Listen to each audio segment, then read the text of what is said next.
ইসলাম এমন একটা দর্শন যেখানে পরমত সহিষ্ণু। ইসলামের মধ্যে সবাই শান্তিতে থাকে, কিন্তু ইসলামের বাইরে কেউ শান্তিতে থাকে না। তাহলে সেই মাওলা আলীকে বাদ দিয়া এখন বড় বড় বানায় ফেলাইল ওহাবি, এই উমাইয়া আব্বাসিয়ারা এক নাম্বার দিয়া 1 2 3 4। গোলাম কখনো আওলাদ হয় না, আর আওলাদ কখনো গোলাম হয় না। আওলাদ গোলামকে দেয়, গোলাম থেকে আওলাদ নিতে পারে না। আওলাদ জাকাত দেয়, আলে রসুল জাকাত দেয়, আলে রসুলের জন্য জাকাত খাওয়া হারাম। আলে রসুল সদকা দেয়, আলে রসুল সদকা খায় না। আলে রসুল উপহার গ্রহণ করে। উপহার আর সদকায় এক না, উপহার আর জাকাত এক না। মুর্শিদরে কোনোদিন জাকাতের টাকা দিবার আয়েন না, বরবাদ হয়ে যাইবেন গা, ধ্বংস হয়ে যাইবেন। বাবা জাকাতের টাকাটা আপনারে দিলাম। সৈয়দ জাকাত খায় না, সৈয়দের জন্য জাকাত হারাম।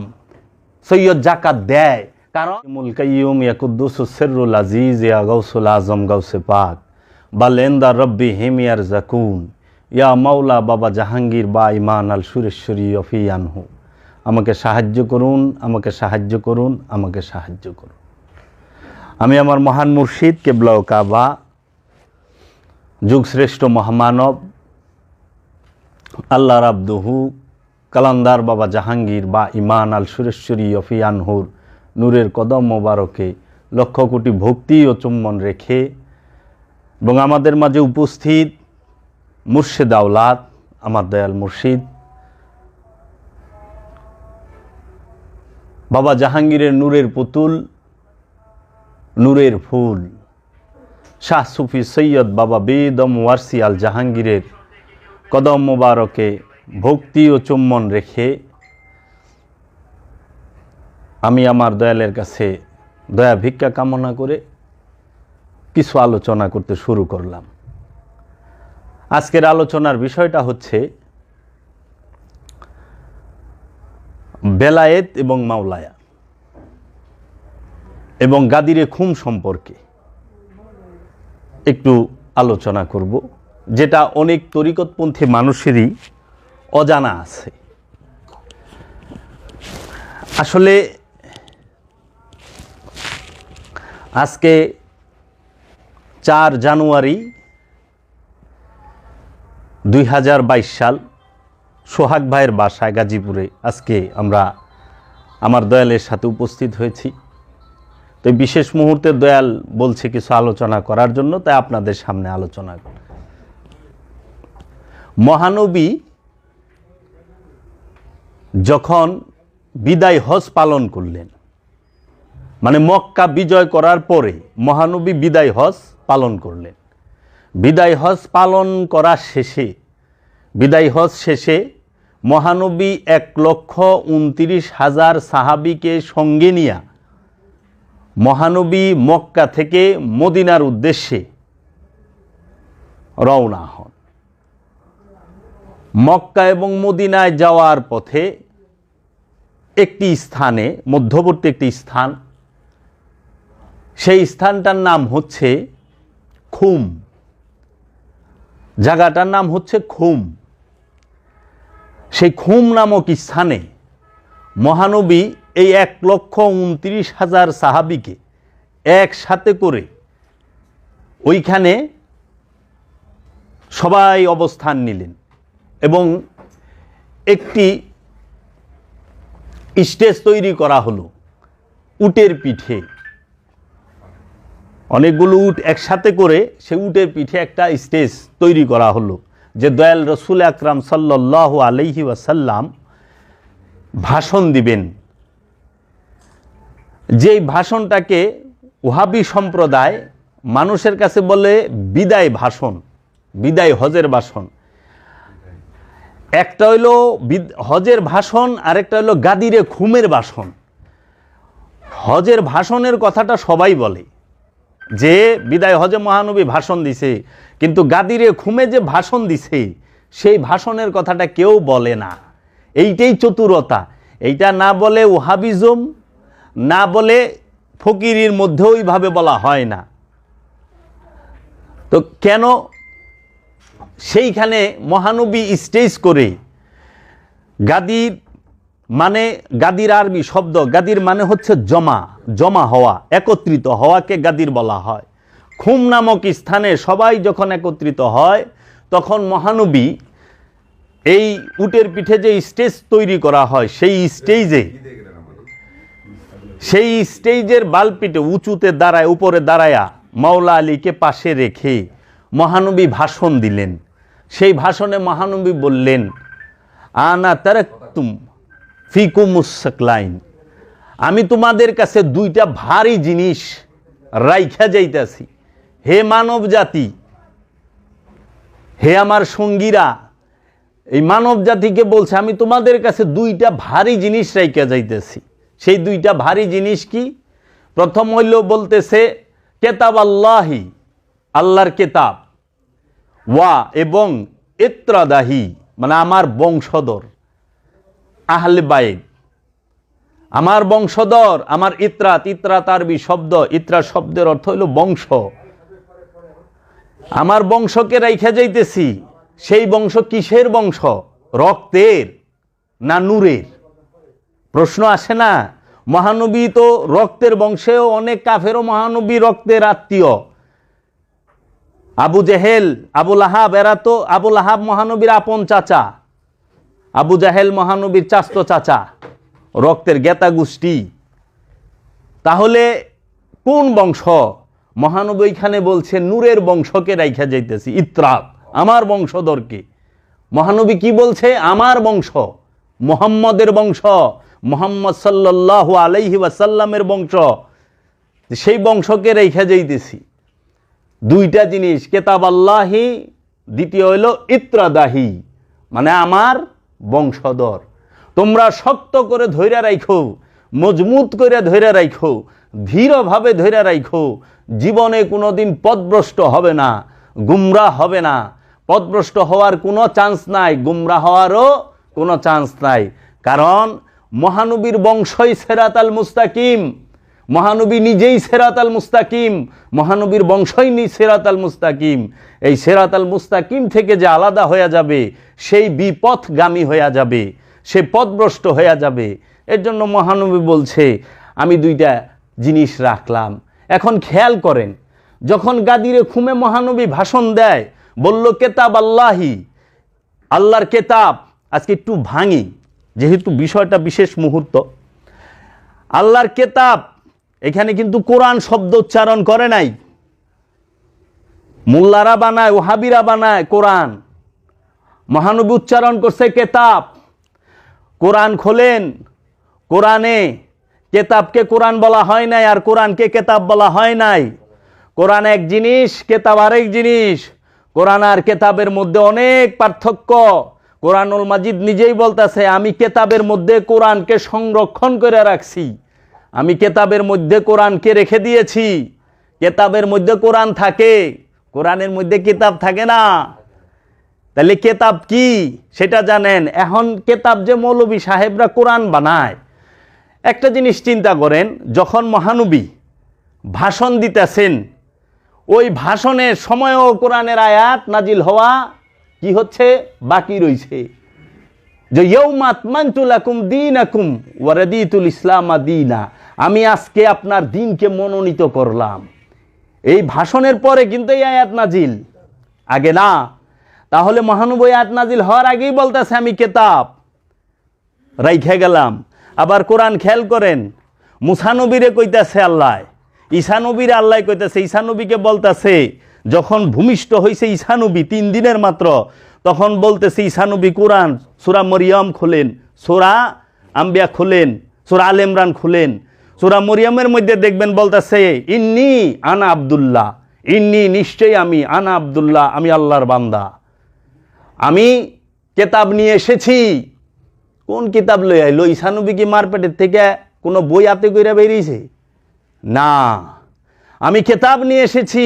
আমি একটা না, 3-3টা কিতাব নিয়ে এসেছি, কিতাবের জ্ঞান, 3-3টা কিতাবের জ্ঞান, তাওরাত, জবরুত, ইনজিল। তাহলে এইখানে কিন্তু কেতাব বলতে আমরা যে বইকে বুঝি, বই কিন্তু কেতাব বলা হয় না আল্লাহর ভাষায়, কোরআনের ভাষায় বইকে কেতাব বলা হয় নাই। এখন মহানবী যে বলল আমি কেতাব রাইখা গেলাম তোমাদের মাঝে, আল্লাহর কিতাব, সেই কেতাব কি? যখন মহানবী এই ভাষণ দেয় তখন তো কোরআন লিপিবদ্ধ হয় নাই কাগজের মধ্যে, কালির মধ্যে, কালি কাগজ দিয়ে লিপিবদ্ধ হয়েছে, বাইন্ডিং হয়েছে, একসাথে হয়েছে না। ওইটা কে করছে? হজরত উসমান রাদিয়াল্লাহু তাআলা আনহু, ওনার ক্ষমতা আমলে, ওনার শাসন আমলে। তাহলে গাদিরে খুমের ভাষণেরও অনেক পরে, মোবাইলগুলা সাইলেন্ট করেন প্রত্যেকের, গাদিরে খুমের ভাষণের অনেক পরে এই কোরআনকে বই আকারে কাগজ এবং কালিতে লিপিবদ্ধ করা হয়েছে, একত্রিত করা হয়েছে, তাই নয় কি? তাহলে মহানবী তো গাদিরে খুমে এইরকম একটা বই হাতে নিয়া কিংবা এই কোরআন নামক সহিফাকে হাতে নিয়ে, তো কাগজের যে মেজাজি কোরআন, কালির যে মেজাজি কোরআন, এই কোরআন হাতে নিয়ে বলে নাই এই কোরআন কিতাব রেখে গেলাম। আল্লাহ হাবিব বলছে আমি কেতাব রাখলাম আর ইতরাত রাখলাম, কারণ কেতাব আর ইতরাত একসাথে চলে। কেতাব আর ইতরাত কখনো আলাদা না, কেতাবের মধ্যেই ইতরাত থাকে আর ইতরাতের মধ্যেই কেতাব আছে। তো এই কেতাব আর আমি বংশ রাখলাম। তখন বলল সবাই তোই যে তাহলে নবীর বংশ কে?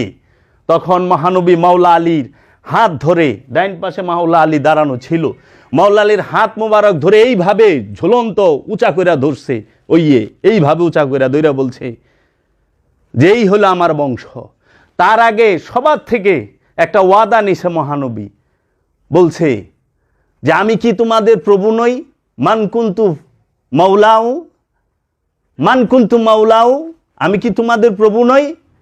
সবাই বলল কালু বালা, নিঃসন্দেহে ইয়া রাসূলুল্লাহ, আপনি আমাদের সবার মাওলা। মান কুনতু মাওলাউ, মাওলা শব্দের অর্থ কি জানেন? মাওলানা শব্দের অর্থ কি? মাওলানা শব্দের অর্থ হইল আমাদের প্রভু, আমাদের যে প্রভু, আমাদের যে প্রতিপালক, সে হইল মাওলা। আমি কি তোমাদের মাওলা নই? সবাই বলছে নিঃসন্দেহে ইয়া রাসূলুল্লাহ, আপনি আমাদের মাওলা। আমি কি তোমাদের জান থেকে প্রিয় না? তোমাদের জান থেকে আমি কি প্রিয় না? কোরআন বলতেছে মহানবী সম্পর্কে যে মুমিনের জান থেকে আন-নবিয়্যু আউলা বিল মুমিনিন ওয়া আনফুসিহিম। প্রত্যেকটা আনফুসি মানে নফস হলে এক বচন, আনফুস বহু বচন, অনেকগুলা নফসকে আনফুস বলা হয় একত্রিতে, আর একটা নফসকে বলা হয়, একজন হলে বলে নফস। আর এই যে এখানে আমরা অনেক মানুষ না, এখন যে কথাটা বলবে তখন আনফুস শব্দ ব্যবহার হবে। নফসের বহু বচন হচ্ছে আনফুস। এই সমস্ত মুমিনের প্রাণের থেকেও প্রিয় হচ্ছে মহানবী। এটা কোরআনের আয়াত, আন-নবিয়্যু আউলা বিল মুমিনিন ওয়া আনফুসিহিম। নবী মুমিনের জানের থেকেও প্রিয়। তাহলে মহানবী সেইখানে বলতেছে আমি কি তোমাদের জান থেকে প্রিয় না? বলতেছে ইয়া রাসূলুল্লাহ, নিঃসন্দেহে। তখন বলল দয়াল রাসূল মাওলা আলীকে, এই দেখো এই আমার বংশ। সে কে? মাওলা আলী। মাওলা আলী কি সাহাবী? সাহাবীর পরিচয় তো সবার শেষে, সবার শেষে।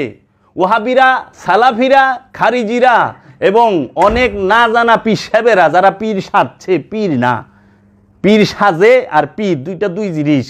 একজন হলো স্বঘোষিত পীর, যা আমি পীর হয়ে গেছি, আরেকজন হলো পীরে কামেল, তাকে ঘোষণা দিয়ে দেয়, তাকে বানায়া দেয় যে আমি বানায় দিছি এটারে। দুই জিনিস।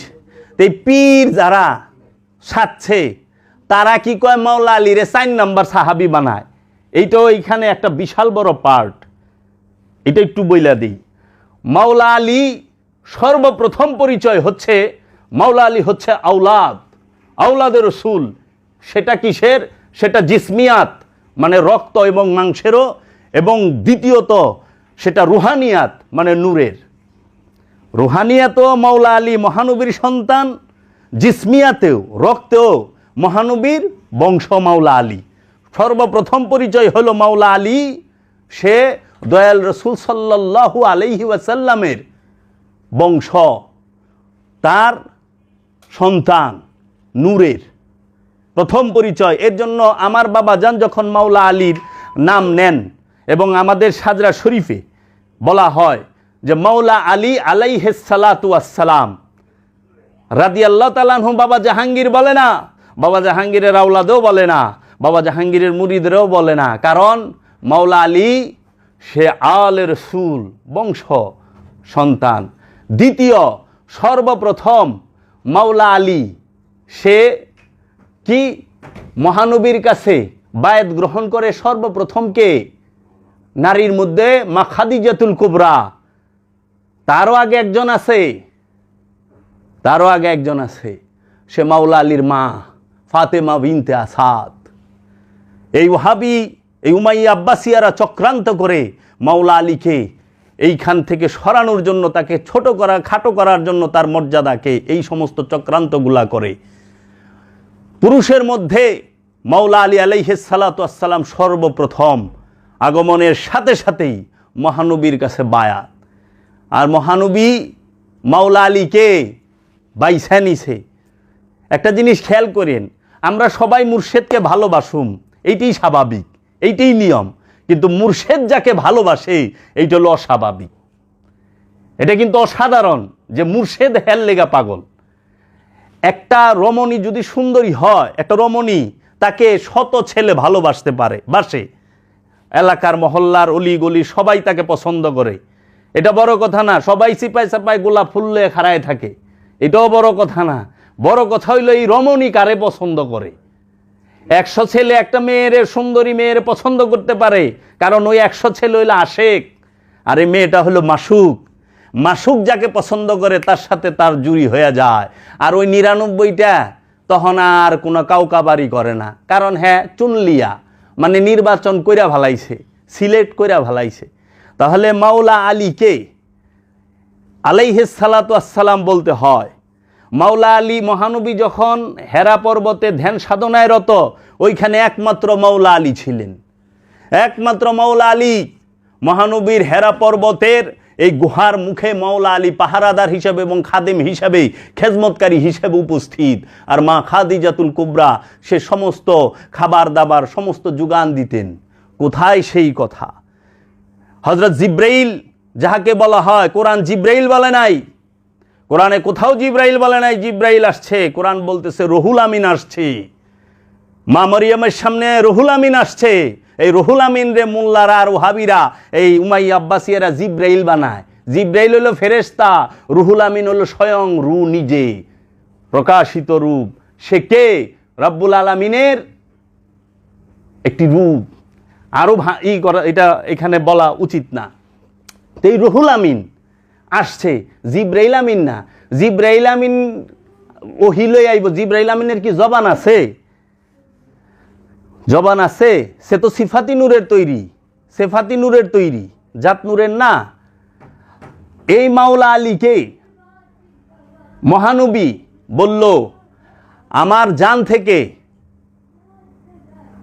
আমার দেহের মধ্যে এই মাথাটার মূল্য যতখানি, মাওলা আলীর মূল্য আমার কাছে ঠিক ততখানি। আমার এই দেহের মধ্যে প্রাণের মূল্য যতখানি, এই মাওলা আলীর মূল্য ঠিক ততখানি। এবং আমার বিরুদ্ধে যে অস্ত্র ধরে, আলীর বিরুদ্ধে যে অস্ত্র ধরে, সে আমার বিরুদ্ধে অস্ত্র ধরে। আলীকে, আলীর যে বিরোধিতা করে, সে আমার বিরোধিতা করে। এবং মহানবী এই পর্যন্ত বলছে যে মুনাফেক চেনার সবচেয়ে বড় যিনি মেডিসিন হিসেবে বড় সামনে যে দাঁড়ায় মুনাফেক চিনতে, সে হলো মাওলা আলী। কেমনে?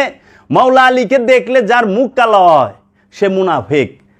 আর মাওলা আলীকে দেখলে যার চেহারায় হাসি আসে, যে খুশি হয়, সে নিঃসন্দেহে ইমানদার। মোমেন না, ইমানদার কইছে।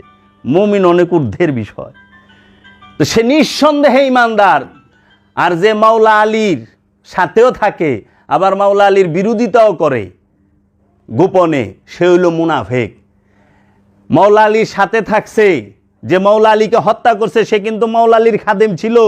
ওহাবিরা তারে খ্রিস্টান ইহুদি বানায়। তার নাম আব্দুর রহমান ইবনে মুলজেম। সে মাওলা আলীর সেবা করত। সে যেন তেন সেবা না, মাওলা আলীর ঘরে থাকতো। যে তরবারি দিয়া মাওলা আলীকে আঘাত করা হয়েছিল, কবে? 18ই রমজানের দিন 20 রমজান মাওলা আলী শাহাদাত বরণ করেন।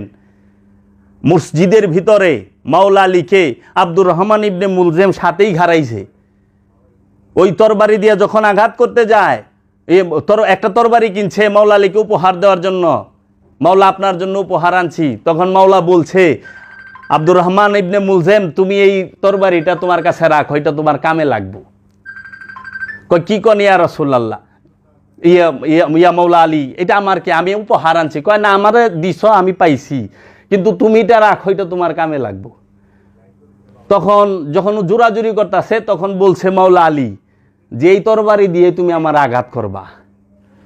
ও চমকে গেছে, কি কন মাওলা, আমি আঘাত করুম? কইল হ্যাঁ,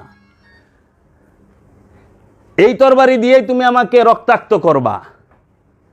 ঘটনাক্রমে এই উমাইয়াদের চক্রান্তে এবং ওই সময়কার এক বিশ্ব সুন্দরী, ওই আরব অঞ্চলের সবচেয়ে সুন্দরী, সে এই দুইজনের প্রলোভনে পইরা, যে উমাইয়া খলিফা, যে উমাইয়া রাজা হওয়ার যার শখ ছিল, সে রাজা হবে, সেই মবিয়ার চক্রান্তে, এই উমাইয়া পরিবারের চক্রান্তে তাকে স্বর্ণ মুদ্রা, যে তুমি কত চাও, যা চাও তাই পাইবা, অঢেল স্বর্ণ মুদ্রা দিছে।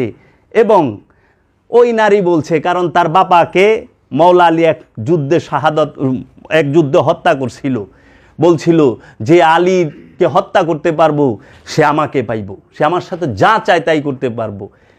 এই দেখেন, সম্পদ আর নারী, এই দুইটার কাছে বড় বড় কাবু হয়ে জায়গা।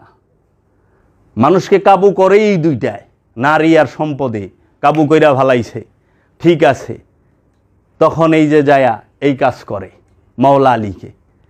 তাহলে আজকে মুনাফেকেরা মাওলা আলীর নাম শুনলে জ্বলে, কিন্তু মহানবী বলতাছে যে আমি আমার বংশকে রাইখে গেলাম, মাওলা আলী হচ্ছে আমার বংশ, আমি যার মাওলা আলীও তার মাওলা, আমি যার প্রভু আলীও তার প্রভু। আমার এই দেহের মধ্যে মাথার মূল্য যতখানি, ঠিক আলীর মূল্য আমার কাছে ততখানি। আমার এই দেহে প্রাণের মূল্য যতখানি, ঠিক আলীর মূল্য ততখানি। আলী মুনাফেক চেনার সবচেয়ে বড় উপায়, সেই মাওলা আলীকে সামনে রাইখা 1,29,000 সাহাবিকে বলল, তোমরা, আমি যাকে বেলায়েত দিলাম, আমি যাকে মাওলায়াত দিলাম, যে মাওলায়াত প্রাপ্ত, যে বেলায়েতের বাদশাহ, এই মাওলায়াত প্রাপ্ত যে, তার কাছে বায়াত গ্রহণ করো, তার কাছে বায়াত গ্রহণ করো। ওইখানে উপস্থিত 1,29,000 সাহাবি, সঙ্গে সঙ্গে ওইখানে হজরত আবু বকর সিদ্দিক, হজরত উমর, হজরত উসমান, এইরকম আবু জের গিফারি, হজরত তালহা, হজরত মেঘদাদ, এরা সবাই বায়াত গ্রহণ করছে। কার কাছে? মাওলার কাছে। কার সামনে? মহানবীর সামনে। তো মহানবী কি সাক্ষী রয় নাই যে আমার সামনে সবাই বায়াত নিছে, সবাই আনুগত্য স্বীকার করছে মাওলার সামনে? একটা জিনিস দেখেন আপনারা, এই বায়াত কিন্তু মহানবী পর্দার পরে করে নাই, মহানবী এন্তেকালের পরে, পর্দা গ্রহণের পরে করে নাই। এই মহানবী উপস্থিত থাইকা মাওলায়াতের ঘোষণা, উপস্থিত থাইকা ট্রান্সফার, এইটা উপস্থিত থাইকা হয়। যেরকম উদাহরণ হিসাবে বলি, প্রতিটা যে কোনো দেশের প্রেসিডেন্ট যখন পরিবর্তন হয়, মানে মেয়াদ শেষ হয়ে যায়, তার অন্য যে সিলেকশন হয় কিংবা যাকে মনোনীত করা হয়, সে শপথ গ্রহণ করার আগে এই প্রেসিডেন্টে কি করে? সামনে থাইকা তার সমস্ত দায় দায়িত্বভার তার হাতে তুলে দেয়। কিন্তু ওই প্রেসিডেন্টের সম্মান করে, যে নব প্রেসিডেন্ট হবে সেও পুরানারে সম্মান করে, আর যে পুরানা সেও নতুনকে সম্মান করে। কারণ এইখানে হলো মর্যাদার বিষয়, বয়সের বিষয় না, এইখানে মর্যাদার বিষয়, জ্ঞানের বিষয় না, মর্যাদার বিষয়। জ্ঞান তো অবশ্যই আছে, ওই জ্ঞান না হইলে তো দিত না। রহস্যের জ্ঞানে যদি পরিপূর্ণ না হইল, তাহলে তো মাওলায়াত পায় না। তাহলে মাওলায়াত কাকে দিল? মাওলা আলী আলাইহিস সালাতু ওয়াস সালামকে। মহানবী কোন সময়? উপস্থিত থাকা অবস্থায়। খেলাফতার মাওলায়াত স্বপ্নে দেয় না, খেলাফতার মাওলায়াত বাবায় পর্দার পরে দেয় না, মহানবী পর্দার পরে দেয় না। মাওলায়াত কি? আমি যে স্টেজে দাঁড়ায় রয়েছে, মহানবী যে স্টেজে দাঁড়ায় রয়েছে, ওই স্টেজ থেকে সে সরে আরেকজনকে মাওলা আলীকে তার স্টেজে বসায় দিছে, তার স্টেজে দাঁড় করায় দিছে। মাওলায়াত ঘোষণা মানেই হচ্ছে দয়াল পর্দা গ্রহণ করবে, এটা হলো সর্বপ্রথম নিশানি দেয় যখনই মাওলায়াত ঘোষণা করে জামার পরে সে, তার মানে দয়াল যাইব। আর যারা নাকি মনে করেন পোলাওয়ানের আগেই বেলাইত দিয়ে দেয়, বুঝতে হইব হ্যাঁ নিজে বেলাইতের কিচ্ছু বুঝে নাই। কারণ বেলায়েত যদি তখন ট্রান্সফার করে এটা থাকুন যায় না, ওই জায়গায় সরতে হবে। আজকে সেই মাওলায়াতকে মানে না কারা? কয়দিন পরে, কতদিন পরে? বিদায় হজ কবে হইছে? বিদায় হজ হইল 630 খ্রিস্টাব্দে। বিদায় হজ মহানবী, মক্কা বিজয় হলো 630 খ্রিস্টাব্দে। মক্কা বিজয়ের পরে বিদায় হজ হইল। বিদায় হজের পরে মহানবী বিদায় হজের কতদিন পরে ইন্তেকাল করছে এই হিসাবটা জানবো না? তো মহানবী বিদায় হজ হইল জিলহজ মাসের 10 তারিখে, আর মহানবী পর্দা গ্রহণ করলেন রবিউল আউয়াল মাসের। এটা নিয়ে অনেক বিতর্ক আছে যে কবে পর্দা করছে, কেউ কয় 1 তারিখ, কেউ কয় 2 তারিখ, কেউ কয় 9 তারিখ, কেউ কয় 12 তারিখ, কিন্তু হিসাব করলে আসে রবিউল আউয়াল মাসের 1 তারিখ, 1 তারিখ আসে। তাহলে জিলহজ মাসের 10 থাকে, জিলহজ আরবি মাস সবসময় 30 আর 29-এ হয়, তাহলে জিলহজ মাসের 10 থাকে 30 দিনে, মাস হলে 20 দিন জিলহজ মাসের। তারপরে বছরের প্রথম মাস মহররম 29 দিন, তাহলে 20 আর 29 49। আর মহরমের পরে আসে সফর, সফর 30 দিন ধরেন, 49 আর 30-এ কত হয়? 79। সফরের পরেই আসে রবিউল আউয়াল। রবিউল আউয়ালের 1 তারিখে যদি হয় তাহলে মহানবী বিদায় হজের 79তম দিন পরে, মানে 80তম দিনে পর্দা গ্রহণ করছে। আবার কেউ বলে 79তম দিনে, কেউ বলে 81তম দিনে। যাক, এই তিনটার ভিতরে যে কোনো একটা ধরেন, 80, 79, 80, 81। তাহলে মাওলা আলী মাওলায়াত, মহানবী মাওলায়াত ঘোষণার 85 দিন পরেই পর্দা গ্রহণ করেন, 80 থেকে 90-এর ভিতরে। এর ভিতরে মহানবী পর্দার পরে সবাই পাল্টে গেল কেন? আমরা কি দেখি নাই বাগে ফিগাত কবজা করতে? মহানবী মুসলমান এই 3টা জিনিস জানে না। কি? হাদিসে কেরকাত, বাগে ফিগাত। আর বাগে ফিগাত, হাদিসে কেরকাত, আর হইল গাদিরে, হাদিসে খুম, গাদিরে খুম, যেটা এই 3টা ঘটনা জানবেন না। জানো কেন বলা হয় না? মহানবী উফাতের সাথে সাথে এখন এখানে আরেকটা জিনিস থাইকা যায়। 1,29,000 সাহাবী ছিল কোথায়? গাদিরে খুমের ভাষণের সময় 85তম দিনে পরে মহানবী যখন পর্দা গ্রহণ করে, মহানবীর ইন্তেকালের সময় মহানবীকে যখন রওজায় রাখা হয়, যখন তার রওজায় রাখা হয়, কতজন মানুষ উপস্থিত ছিল জানা আছে? এখানে তো অনেক মুসলমান, আরে শতকরা 85-র উপরে মুসলমান জানে না যে মহানবীকে যখন রওজায় রাখা হয়, অনেকে বলে যে জানাজার নামাজ, নাউজুবিল্লাহ। নবীর কোনোদিন জানাজা হয় না, জানাজা হয় মরার, মৃতের জানাজা হয়। দেখবেন যে জানাজা পড়ায় হেও কয় এই মাইয়াতের জানাজা, নবী মারা গেছে এইটা কে কয়ে পারবে? আবু জেহেলও তো কইতে ডরায়, আবু জেহেলও কইবার পারে নাই, কিন্তু অহংকার মৌলবীরা কইয়া পারে, কারণ হেরা তো অনেক বড় পাশ করছে, তাহলে মহানবীকে যখন রওজায় রাখা হয়, জানেন ইতিহাস কি বলে? বলে সর্বোচ্চ 11 জন ছিল মহানবীকে রওজায় রাখার সময়। কেউ বলে 13 জন ছিল, কেউ বলে 21 জন। আমি 21 জনই ধরলাম, যে 21 জন উপস্থিত ছিল মহানবীকে রওজায় রাখার সময়। ওই সময় মদিনার জনসংখ্যা ছিল 40,000। মদিনার জনসংখ্যা ছিল, আবাদি ছিল, জনসংখ্যা ছিল 40,000। তো 40,000-এর মধ্যে মাত্র 21 জন কেমনে থাকে? নাম বইলা দেওয়া যাইব কে কে ছিল, নাম বইলা দেওয়া যাইব এ ছিল, এইভাবে ছিল। 21 জনের নাম বলা কোনো কষ্টের ব্যাপার না। অনেক মৌলবী শুনলে তো একেবারে পেট্রোল দিয়ে আগুন, পিসাবরা শুনলেও জেলা যাব। আর এইগুলো হলো আমার মূল ভিত্তি। আঙ্গুর বেদনা খামুটা তো পরের, এটা জানতে হবে মুসলমানের, নাকি বাবা ভুল কইতাছি? যেটা জানতে হবে যে মহানবীকে রওজায় রাখার সময় মাত্র 21 জন কেন, 40,000 মদিনার আবাদি আর 1,29,000 সাহাবী গাদিরে ঘুমেছিল। কোথায় গেলে এরা? মহানবীকে রওজায় রাখা হয়েছে 3 দিন পরে মহানবী উফাতের।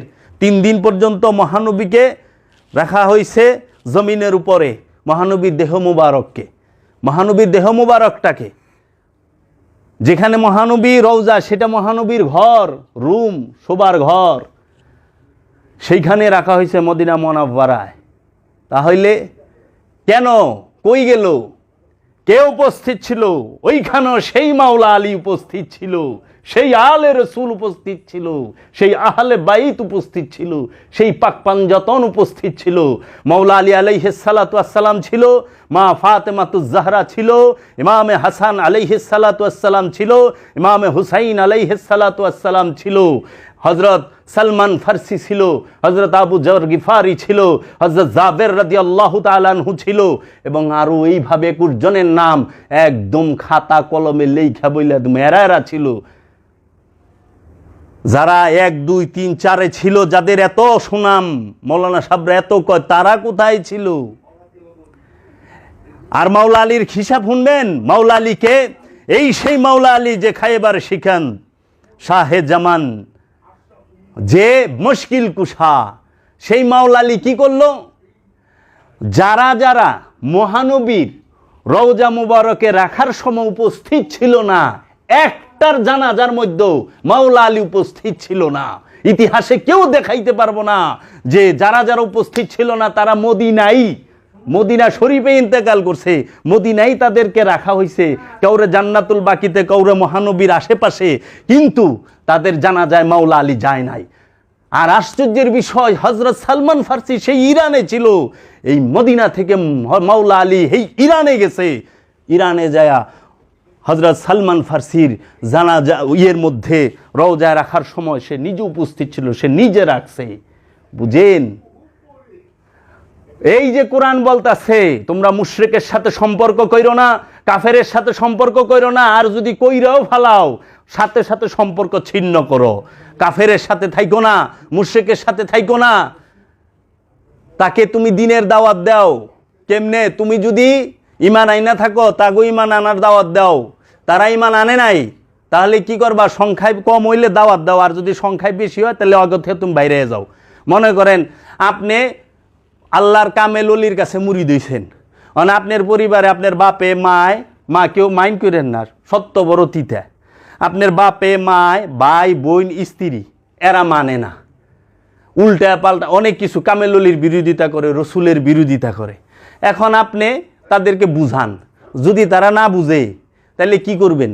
মহানবী কি শিখাইছে? সংখ্যায় যদি আপনি কম হন, তারা বেশি হয়, তাহলে তাদের থেকে আপনি সরে যান। মহানবী মক্কাতে মদিনায় হিজরত করে নাই, কারণ কি? কাফেরের সংখ্যা বেশি আছিল, একা। আবু বকর রাদিয়াল্লাহু তাআলা আনহু লয়া সম্ভব না, মাওলা আলীর লয়া সম্ভব না, মা খাদিজা সম্ভব না, হিজরত করো, সরে যাও।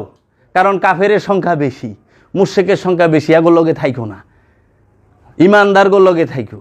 এর লেগে কইছে তুমি দাওয়াত দাও, যদি মানে তাহলে সাথে থাইকো, আর যদি না মানে তাহলে তুমি সরো। তাতে তো মানা নাই, কিন্তু জোর করবার যায় না। ইসলামে বল প্রয়োগ নাই। লা ইকরাহা ফিদ্দিন লাকুম দীনুকুম ওয়ালিয়া দিন। লা ইকরাহা ফিদ্দিন, লা মানে নাই, ইকরাহ মানে জবরদস্তি, ফিদ্দিন দিনের মধ্যে কোনো জবরদস্তি নাই।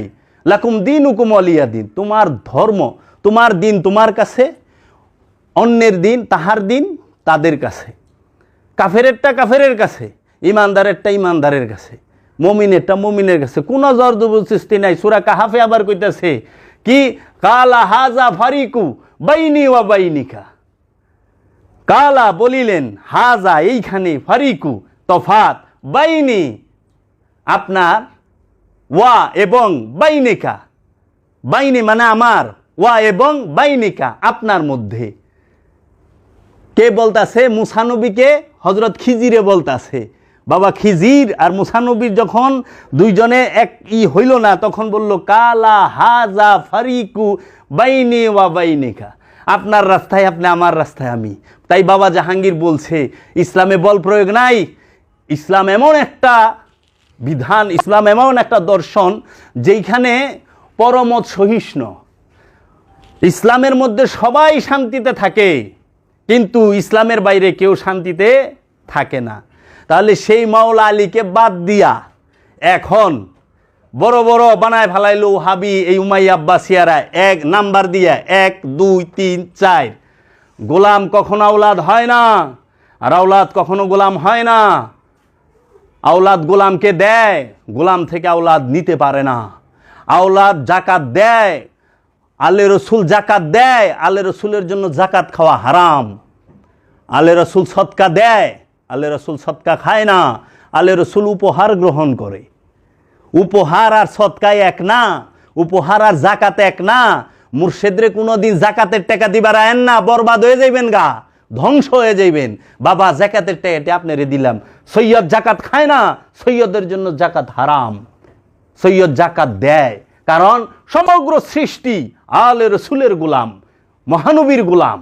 সমস্ত সৃষ্টি একজন কামেল আল্লাহর ওলির গোলাম। কামেল আল্লাহর ওলিকে গোলাম কিভাবে মনিবকে কিছু দেয় না, গোলাম দিতে পারে না। গোলাম গ্রহণ করে দাতা মুহাম্মদ সাল্লাল্লাহু আলাইহি ওয়াসাল্লাম, দাতা মাওলা আলী, দাতা আলে রসুল, দাতা প্রত্যেকটা কামেল ওলি। তারা দাতা, আমরা গ্রহিতা। তাদের দয়ায় আমরা রইছি, তাদেরকে ওই ইজ্জত করতে হবে। এখন মাওলা ইয়াত্রে কি করলো, উইড্র কইরা তখন বানায় দিল রাজতন্ত্র। খলিফা, খলিফা পাইলেন কই, খেলাফত কই পাইলেন? ইসলাম তো মাওলায়াত, ইসলাম তো বেলায়েত। বেলায়েত এবং মাওলায়াত বলতেছে হাদিসে এবং কোরআনে কি, তোমরা নারীকে তোমাদের শাসনকর্তা বানায়ও না, তোমরা নারীকে অনুসরণ করিও না। আহলে মোল্লারা এই ভেদ তো বুঝে নাই, লয়ে আইছে যেরকম আমার মা, আমার বইলে, আমার স্ত্রী, আমার মেয়া, এরা তো নারী। এই দৈহিক নারীরে লয়ে আইছে, যে দৈহিক যে বডি নারীর, এটারে লয়ে আইছে। আরে দৈহিক বডি নারীরে বলে নাই মুখ মাফি। এই নারী হইল যে নফস খান্নাস যুক্ত, খান্নাস রূপী শয়তান যুক্ত, যে নফসটা, যে ব্যক্তিটা কামনা যুক্ত, মোহমায়া যুক্ত, সে হচ্ছে নারী। এই নারীকে দিয়ে তোমরা শাসন কার্য চালায়ও না। তোমরা পুরুষকে তোমাদের শাসনকর্তা বানাও, পুরুষকে অনুসরণ করো। পুরুষকে, যেই নফসটা খান্নাস রূপী শয়তান মুক্ত, খান্নাস রূপী শয়তান মুক্ত, কামনা মুক্ত, বাসনা মুক্ত, মোহ মুক্ত, সে হচ্ছে পুরুষ। আর সেই পুরুষকেই বলা হয় ওলিয়ে কামেল, আলে রসুল, আলে মুহাম্মদ, পাক পাঞ্জাতন। এরা সবাই পুত পবিত্র, তৈয়ব তাহেরা। এদেরকে তোমরা অনুসরণ করো। আহলে মোল্লারা কয় আমাগো দেশে নারী প্রধানমন্ত্রী, বিরোধী দলীয় প্রধানমন্ত্রী, আমাদের দেশে স্পিকারও প্রধানমন্ত্রী। আরে এই নারী হেই নারী না রে। আরে নারীও পুরুষ হয়, দৈহিক যে নারীর গঠন সে পুরুষ হয়। কিভাবে? যেই মা, যেই বোন, যেই মেয়ে, যেই স্ত্রী, সে কামনা বাসনা মুক্ত, সেও পুরুষ। পুরুষত্ব হইল অর্জন। পুরুষত্ব কোনো লিঙ্গের উপরে নির্ভরশীল না। নফস পুরুষও না, নফস নারীও না, কিন্তু দেহ পুরুষ, দেহ নারী। দেহ নর, দেহ নারী। কিন্তু নফস কইলে পুরুষও না, নারীও না, নফস নরও না। নফস হইল পুরুষ। পুরুষত্ব লিঙ্গের উপরে না, পুরুষত্ব অর্জন। তার প্রমাণ কি? মা মারিয়াম সে পুরুষ, কিন্তু দৈহিক আকৃতিতে সে নারী। মা মারিয়াম সে দৈহিক আকৃতিতে নারী, কিন্তু নফস তার পুরুষ। সে পুরুষ, সে মোহমুক্ত, খান্নাস মুক্ত। এর জন্য ওই পুরুষের উপরে রূপ উৎকার হয়। রব রূপ উৎকার করে, রূপ সামনে আসে, প্রকাশিত হয়। তাহলে পুরুষত্ব অর্জন করেন না। অহংকার পিসাব তো বেশিরভাগই নারী। পুরুষের খবর কইব কই থেকে? কি পুরুষ? পুরুষত্ব বাবা অর্জন। MA পাস এটা কি অর্জন? MA পাস নারীও করতে পারে, নরও করতে পারে না। বেটা করলে গিয়ে খালি MA পাস, যে বেটা হইলে MA পাস না। MA পাস অর্জন, পুরুষত্ব অর্জন। মা ফাতেমাতুজ জাহরা পুরুষ, কিন্তু দৈহিক গঠনে সে বডি, এই যে জিসমিয়া দেহের দৈহিকভাবে সে নারীর আকৃতি গঠন, কিন্তু নফসে সে পুরুষ। মা মুসা নবীর মা মাসিয়া পুরুষ। মা রাবেয়া বসরি পুরুষ। তাহলে এই পুরুষকে অনুসরণ করো। মা সারদা দেবী পুরুষ। তাহলে আরো গেলে তো কবে আবার হিন্দু গোয়াজও করে, থাক, অনেক আছে। তাহলে সেই বাদ দেয়া দিছে তাদেরকে, কি আলে রসুলকে বাদ দেওয়ার জন্য 1 নাম্বার 2 নাম্বার 3 নাম্বার 4 নাম্বার বানাইছেন। মাওলা আলীকে 4 নাম্বারে ভালায়। মাওলা আলী সর্বপ্রথম পরিচয়, মাওলা আলী হচ্ছে আওলাদ। তারপরে মাওলা আলী আমিরুল মুমিনিন, একমাত্র আমিরুল মুমিনিন হচ্ছে মাওলা আলী আলাইহিস সালাতু ওয়াস সালাম। মাওলা আলী সে কি মহানবীর পতাকাবাহী আলমদার। মাওলা আলী সে সাহাবী। এবং বাবা জাহাঙ্গীরের আওলাদগণের সহবতে যদি কেউ এসে দীক্ষা গ্রহণ করেন, এইখানে এসে কেউ গোলামি করেন, তখন সে বুঝতে পারবে যে ঠিকই এই দরবারই হচ্ছে পৃথিবীর সর্বশ্রেষ্ঠ আধ্যাত্মিক জগতের একটি সম্মানজনক দরবার। এইখানেই হেদায়েতের শিক্ষা, দীক্ষার শিক্ষা দেওয়া হয়। একটা জিনিস খেয়াল করবেন, অপ্রিয় হলেও নিজের উপরে বলতে হয়, সুফিবাদের মূল কি? সুফিকে, সুফি কাকে বলা হয়? সুফিবাদ কি? যিনি আত্মদর্শন করেছেন, নিজেকে চিনতে পেরেছে, সেই সুফি। আর এই সুফি যখন কোনো জায়গায় অবস্থান করে, সে আরেক সুফি তৈরি করে। এখন সুফি কিভাবে তৈরি হয়? সুফির দেশে কিভাবে যাইতে হয়? সুফির দেশে যাইতে হইলে কি করতে হবে? এখন আধ্যাত্মিক শিক্ষা, সুফিবাদের শিক্ষা, সুফিজম, এইটার বিরুদ্ধে সবাই উঠে পড়ে লেগেছে। কারা? খারিজি মতবাদ, ওহাবি মতবাদ, সালাফি মতবাদ। এই সমস্ত মতবাদের বিরুদ্ধে বাবা জাহাঙ্গীর এই সুফিবাদকে তুলে ধরেছেন। আপনি খেয়াল করে দেখবেন যে যত দরবারে, যতখানেই যান, সব জায়গায় সুফির মূল বিষয়টা কি? আত্মদর্শনের শিক্ষা দান করা। নফসের পরিচয় কিভাবে জানবো, সেই শিক্ষা দান করা। এখন সেই শিক্ষা দান করতে হইলে কিভাবে করবেন? কিভাবে আমি নফসের পরিচয় পাবো, কি করলে পাবো? সেই শিক্ষাটা কি এখন সব জায়গায় দেওয়া হয়? না। সব জায়গায় আপনি দেখবেন অনুষ্ঠান আছে, ওয়াক্তি সালাত আছে, আপনার সিয়াম, জাকাত, হজ, সমস্ত কিছু আছে। এবং বিশেষ করে যারা নিজেদেরকে বড় বড় দরবার এবং বড় বড় আল্লাহর ওলি দাবি করেন, তাদের এইখানেও সবই আছে। আপনার কাওয়ালি আছে, বাউল গান আছে, সামা আছে, মাহফিল আছে, সব আছে। এবং কিতাবও পড়ায়, কোরআনও পড়ায়, সবই করায়। শুধু একটা জিনিস নাই, সেই জিনিসটা হলো কেউ মুরাকাবা, মুশাহেদার শিক্ষাটা দান করে না, একমাত্র বাবা জাহাঙ্গীরের দরবার ব্যতীত। আত্মদর্শন করতে হলে, নিজেকে চিনতে হলে, নফসকে জানতে হলে অবশ্যই ধ্যান করতে হবে। কোরআন পড়ে আয়াত, কোরআন আয়াত, সূরা কেরাত পাঠ করে কি করা যায়? রাস্তা চেনা যায়, রাস্তা জানা যায়, কিন্তু নফসকে চেনা যায় না। যদি নফসকে চেনা যাইতো, কোরআন হাদিস এই সমস্ত এজমা কিয়াস এগুলা পড়ে মুখস্থ করে, তাহলে বিশ্বের মধ্যে সবচেয়ে বেশি নফসকে চিহ্নেওয়ালা মানুষ থাকতো এই বাংলাদেশে। কারণ বাংলাদেশের মতো এত মাদ্রাসা পৃথিবীর অন্য রাষ্ট্রে কমই আছে, বিশেষ করে আরাবিয়ান।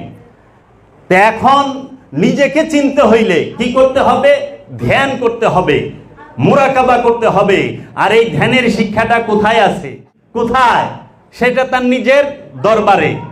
কিন্তু ভুলেও আজ পর্যন্ত কেউ বলতে পারবে যে আমি এই হেরা গুহার ধ্যান সাধনার শিক্ষা দেবার জন্য, আমি এই কাহাফের যে ধ্যান সাধনার শিক্ষা দেবার জন্য আমি একটা মেডিটেশন সেন্টার, আমি একটা মুরাকাবার স্কুল, আমি একটা ধ্যানের স্কুল করছি, আজ পর্যন্ত বাংলাদেশে কোনো দরবারে কেউ বলতে পারবে না, কোনো ওলি বলতে পারবে না। নাই।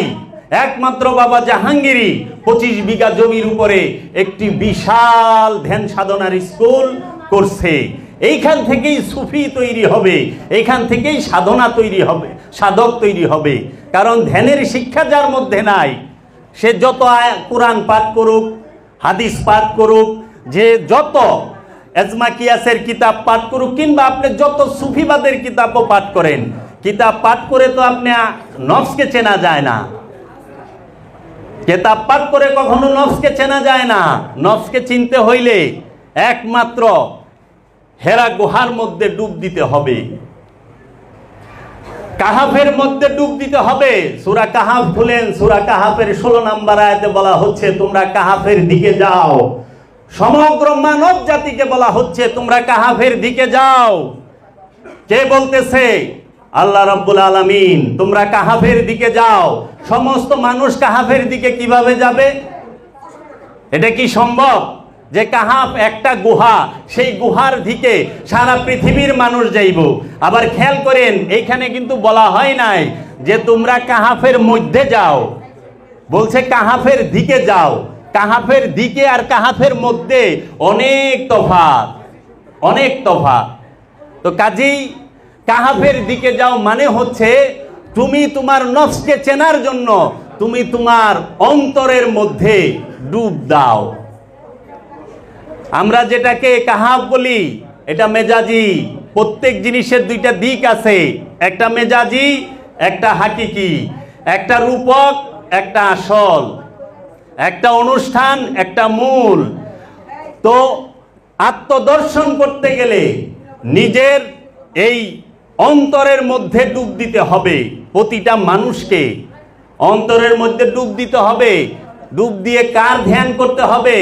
মুর্শিদের, গুরুর, পীরের ধ্যান ছাড়া, ওলির ধ্যান ছাড়া, রসুলের ধ্যান ছাড়া মুক্তির কোনো উপায় নাই।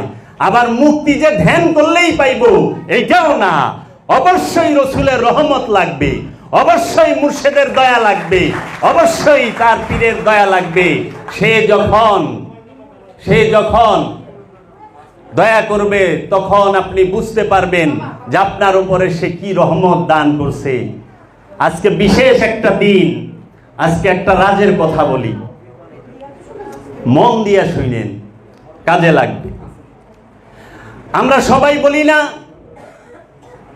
আমি অনেক পাপী, অনেক গুনাহগার, আমি আল্লাহ তোমার কাছে মাফ চাই, হে আমার রব, ইয়া রব্বুল আলামিন, আমি তোমার কাছে মাফ চাই, আমারে ক্ষমা করো। এবং আমরা কোরআন হাদিসে এবং অনেক কিতাবের ঘটনার মধ্যে হযরত উমরের ঘটনাও যখন আমরা পড়ি, এবং অনেক ওলি আল্লাহর কিতাবের মধ্যেও বিভিন্ন ঘটনা থাকে যে বলা হয় আমি এমন কোন অপরাধ নাই করি নাই, আমি এমন কোনো অপরাধ নাই করি নাই, আমি জুয়া খেলি, আমি মদ খাই, আমি কি করি অন্যের সম্পত্তি মাইরা খাই, আমি সমস্ত খুন করছি, আমি ডাকাতি করি, আমি চুরি করি, আমি ছিনতাই করি, আমি রাহাজানি করি, আমি এতিমের হক মাইরা খাই, আমি এমন কোনো অপকর্ম নাই করি নাই। আমরা মসজিদে যায়া শুক্রবারের নামাজে, জুমার নামাজে এত বড় জমায়েতের সাথে আমরা বলি আল্লাহ আমাকে মাফ করে দাও, আল্লাহ আমাকে মাফ করে দাও, আমি মাফ চাই। আল্লাহর কাছে ঠিকই মাফ চাইবার লইছি, কিন্তু আল্লাহ কি মাফ করতেছে? আল্লাহ কি মাফ করতেছে? যদি আল্লাহ মাফ করে, আপনি কোন গুনার মাফ চাইলেন? সকল গুনার, সকল গুনাহ একসাথে মাফ করে দিব? মুখ দিয়ে কইলেন আর মাফ হয়ে গেল? পাপ তো করছেন কর্ম কইরা, পাপ তো মুখ দা কইয়া করেন নাই, কর্মের মাধ্যমে করছেন। তো মাপটাও তো কর্মের মাধ্যমে হবে। এখন মাপ কি? মাপ কাকে বলে? ক্ষমা কাকে বলে? আপনারা কি জানেন ক্ষমা কাকে বলে? ক্ষমা কি? আমি চুরি করছি, চুরির অপরাধ, আমাকে মাফ করো, আমি মাফ চাইতেছি, ক্ষমা চাইতেছি, আমাকে কি ক্ষমা করা হবে? হবে। ক্ষমাটা কিভাবে হবে? ক্ষমা কারে কয়?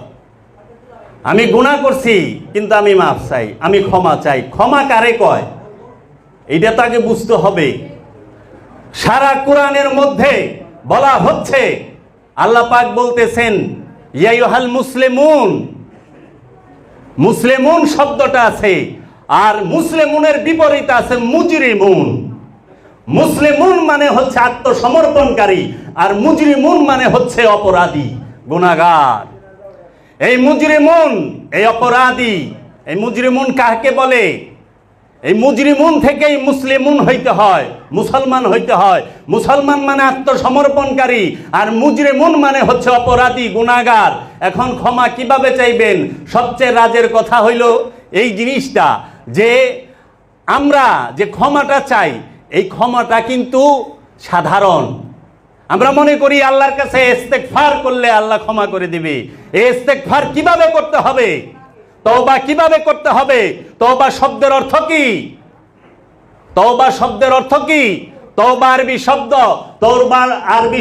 তওবা শব্দের অর্থ হচ্ছে প্রতিজ্ঞা, সংকল্প। আমরা বলি না সংকল্প? তো আজকে আমি তওবা করছি, সংকল্প করছি, প্রতিজ্ঞা করছি, কালকে যাই আবার আকাম করতেছি। আজকে ক্ষমা হয়ে গেল, কালকে আবার চালু হয়ে যাইব। এটা কি হয়? না। ক্ষমা কি? আল্লাহ পাক ক্ষমা তখনই করবে একটা মানুষকে যখন সে রহিম রূপ ধারণ করবে। রহমান রূপে আল্লাহ কখনো ক্ষমা করে না। সারা কোরআনে কোথাও নাই গফুরুর রহমান, সারা কোরআনে সব জায়গায় আছে গফুরুর রহিম। গফুর মানে ক্ষমা, রহিম মানে হচ্ছে দান, দাতা, দয়া। সে দান করবে। কি দান করবে? যারা বলে আমরা সুফি, তাদের এখানে কি শিক্ষাটা আছে? কি দান করবে? কিভাবে ক্ষমা করবে? ক্ষমা হচ্ছে প্রতিটা মানুষ যেই পর্যন্ত সে মুজরিমুনকে, নফস যখন খান্নাস রূপী শয়তান যুক্ত থাকে, তখন ওই ব্যক্তিটা হয় মুজরিমুন। কোরআনের ভাষায় যখন একটা নফস খান্নাস রূপী শয়তান যুক্ত থাকে, তখন সে হয় মুজরিমুন, অপরাধী, পাপী। আর যখন একটা নফস খান্নাস রূপী শয়তান হতে মুক্ত হয়, তখন সে হয় মুসলিমুন, আত্মসমর্পণকারী। এই শয়তান রূপী খান্নাসকে যেই পর্যন্ত একজন রসুল তার রহমত দিয়া, তার দয়া দিয়া আমার এই নফস থেকে তাড়িয়ে না দিবে, ওই পর্যন্ত আমি অপরাধী, আমি ক্ষমা পাচ্ছি না। মুখে কইলেই ক্ষমা হয় না। যেই রকম একটা কূপের মধ্যে যদি একটা বিড়াল মইরা পইরা থাকে, ওই কূপের পানি পরিষ্কার করতে গেলে প্রথমে মরা বিড়ালটাকে উঠাইতে হবে। মরা বিড়ালকে উঠানোর পরে 40 বালতি অথবা 70 বালতি পানি উঠাইতে হবে, তখন যায়া পানিটা পবিত্র হবে। ঠিক নফস থেকে খান্নাস রূপী শয়তানকে আগে তাড়াইতে হবে, তারপরে কি করতে হবে? নিজের আত্মদর্শন হবে। শয়তান রূপী খান্নাসকে নফসের সাথে রাইখা আত্মদর্শন চায়, এটা তো পাগলের কথা। মহানবী সমস্ত কিছু আগে প্র্যাকটিক্যাল করছে, আগে প্র্যাকটিক্যাল হইছে, তারপরে আসছে কি থিওরিটিক্যাল। কোরআন আগে নাজিল হইছে না আগে ধ্যান করছে? ধ্যানের পরে কোরআন নাজিল হইছে, ধ্যানের পরে ওহী নাজিল হইছে, ধ্যানের পরে যায়া জিব্রাইল আমিনের আগমন হইছে, ধ্যানের পরে মেরাজে গেছে। আগে প্র্যাকটিক্যাল, তারপর হচ্ছে থিওরিটিক্যাল। আর আমরা এখন করি আগে থিওরিটিক্যাল পরে প্র্যাকটিক্যাল। আফসোস, আপনি দেখেন আজকাল সমাজের মধ্যে এমন এক পরিস্থিতি যে বুঝে সেও কয়, যে বুঝে না হে তারও বেশি কয়, এ আরো বেশি কয়। এই যে খান্নাস রূপী শয়তান তাড়ানোর জন্য আল্লাহ পাক রসুল পাঠাইলেন। মুহাম্মদ সাল্লাল্লাহু আলাইহি ওয়াসাল্লামকে আরবের সমস্ত কুরাইশরা, কাফেরেরা, এই কাফেরেরা সবাই আলামিন মানত, আলামিন হিসাবে মানত এবং আমানত তার কাছে জমা রাখত। মহানবীর কাছে আরবের কাফেরেরা কি আমানত জমা রাখতো না? রাখতো। আলামিন হিসাবে মানত, বিশ্বাসী হিসাবে মানত, কিন্তু রসুল হিসাবে মানে নাই, রসুল হিসাবে মানে নাই, রসুল হিসাবে মানে নাই। তো মানার মধ্যে দুইটা ধরন আছে। একটা হচ্ছে সাধারণ, আমি মানি, আমি তাকে পছন্দ করি। আরেকটা হচ্ছে গ্রহণ, রসুল হিসাবে গ্রহণ করে নাই। বাবা জাহাঙ্গীরকে সবাই মানে। সুফি জগতে এমন কোন, যে সুফি জগতে বাস করে তার অবশ্যই বাবা জাহাঙ্গীরকে মানতে হবে, কারণ বাবা জাহাঙ্গীরের দর্শন ছাড়া উপায় নাই। কিন্তু বাবা জাহাঙ্গীরকে গ্রহণ করে নেওয়া, এইটা তো একদম ধারালো তরবারির উপরে নৃত্য করার মতো। তো মানা এক জিনিস আর গ্রহণ করা আরেক জিনিস। গ্রহণ করার মানা দুইটা আসমান আর জমিন তফাৎ। যেরকম মোমেন আর আমানুর মধ্যে তফাৎ, ঠিক তাই অনেকে এখন জ্ঞান দেয়, অমুকে মানে, ঠিক আছে, মানছে তার প্রয়োজনে। গ্রহণ হচ্ছে মুক্তির জন্য আর মানা হচ্ছে নিজের প্রয়োজনের জন্য। আমরা কিতাব পড়ি, হাদিস পড়ি মুক্তির জন্য নয়। বুকে হাত দিয়া কয়জনে বলতে পারবে আমি মুক্তি পাওয়ার জন্য কোরআন হাদিস পড়ি? বেশিরভাগ হচ্ছে নিজের প্রয়োজনের জন্য, জ্ঞান অর্জনের জন্য, জানার জন্য। জ্ঞান জানলে আমি একটাই প্ল্যাটফর্ম পামু, আমি এক জায়গায় বক্তব্য দিতে পারুম, কিন্তু মুক্তির জন্য না। মুক্তির জন্য যদি হইতো তাহলে যাহারা কোরআন হাদিস পড়নেওয়ালা একজনও আল্লাহর ওলির কাছে বায়েত হওয়া ব্যতীত থাকতে পারতো না। কারণ কোরআনের মধ্যে সব জায়গায় আল্লাহর ওলির কাছে বায়েত হওয়ার কথা। আপনি সূরা হুজরাত খুলেন, ওইখানে বলা হচ্ছে খবরদার আমার রসুলের আগে কেউ কদম বাড়াবে না, পাও রাখবে না, আমার রসুলের সাথে চইল না, পিছে পিছে চলো।